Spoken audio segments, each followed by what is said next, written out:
Nasema hivi huyu demi wa kwangu, na hapo nipo tayari na mimba yangu. Nakataa huyu demi sio wa kwako, unayoimba ni ya kwangu sio ya kwako. Nasema hivi huyu demi wa kwangu, na hapo nipo tayari na mimba yangu.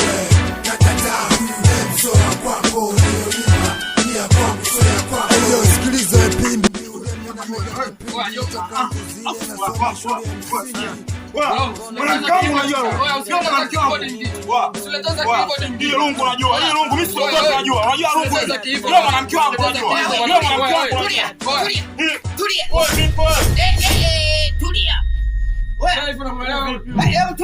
mnachogombania nyinyi ni kitu gani? Na wewe kipi kinachokusababisha unapigana na mwanangu? Kumchukua demu wangu mimi. Yaani demu wangu mimi tena nimeshakaa naye karibia wiki. Sema kama hivyo. Tulia. Tulia kwanza. Hebu tulia, msitake kuleta mambo ya ngwea na mchizi Mox. Wewe. Kila mtu kama demu.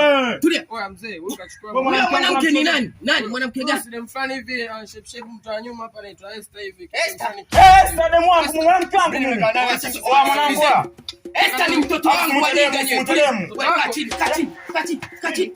Esther ni mtoto wangu, kachini. Kwa hiyo mimi nasomesha kwa gharama, alafu nyinyi mnakuja kumchukua binti yangu. Tena mnapigana. Mimi shemeji yangu mzee, huyu ndo demu wangu. Huyu hapa.